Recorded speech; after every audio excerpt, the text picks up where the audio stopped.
show. But first. All right. Well, we want to tell you about how Canada is not getting access to certain news websites because Google now is testing blocking certain news that Canada doesn't like. The Canadian government last year introduced the Online News Act. This was in the wake of the trucker protest introduced by Justin Trudeau's Liberal government. And it is a way for Canada to downrank and declassify news organizations if they don't like it. And now Google is saying, well, okay, we'll test out doing this, which is interesting that Google would do this. And they admitted to it. A Google spokesperson emailed Reuters and said, we're briefly testing potential product responses to Bill C-18 that impacts a very small percentage of Canadian users. We run thousands of tests each year to assess any potential changes to search. Except the bill hasn't passed yet. If you look at the Parliament of Canada website, you can see that it is still being debated in the Senate. So why would Google need to turn off access for Canadians for such a controversial bill that amounts to censorship and the shutting down of a free press? Google says it's only conducting limited tests, only for 4% of the Canadian population, to limit the visibility of Canadian and international news to varying degrees. Lots of questions about that. But we remind you that Prime Minister Justin Trudeau continues to be antagonistic about who he considers is press, who is legitimate. So this is Google following right in line with him not wanting some sites to be ranked as news if he doesn't like them. Here he was last year slamming Rebel News, telling them exactly what kind of disdain he had for any anti-government dissent. The only reason that I'm allowed to ask you this question is because today the federal court ruled that the government doesn't have the right to determine who is or is not a journalist. This is the second election in a row that the court had to overturn your government. Do you still insist on being able to make that decision, and why?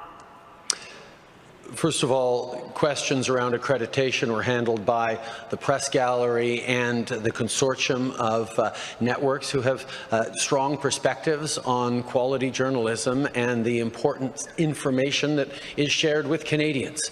The reality is organizations like yours that continue to spread misinformation and disinformation on the science around vaccines, around how we're going to actually get through this pandemic and be there for each other and keep our kids safe, is part of why we're seeing such unfortunate. That's when the government starts deleting data. So they delete the data that's showing the double vaccinated have really severe damage to their immune systems. It almost looked like they had AIDS at the rate of which they were catching COVID-19. So the government deletes the data, rolls out the booster shots, and keeps giving us other data that makes the booster shots look good. Say, look, the booster shots are protecting people. At that time, they had the lowest infection rate of any group. So you could argue that the booster shots were providing protection. And that only lasts for 2 months. And then the booster shots fail after 2 months. And then you see that the triple vaccinated have the highest infection rate of all Albertans once again by March of 2022. And then the government deletes that data. And so you see this pattern of just deleting data that makes the vaccines look bad at every step of the way.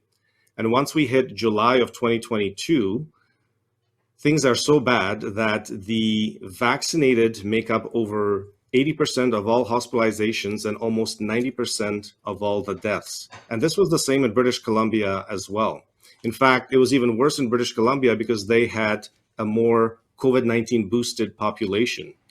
And at that point, the government does something really ugly, and they delete all vaccination status data from their website, and they remove the vaccine outcomes section altogether. So ever since July of 2022, we've been completely blind as to how the vaccinated are doing and who's filling our hospitals and morgues. Who's in charge of deleting this data? Like what department is that? So this is Alberta Health, which is the Ministry of Health.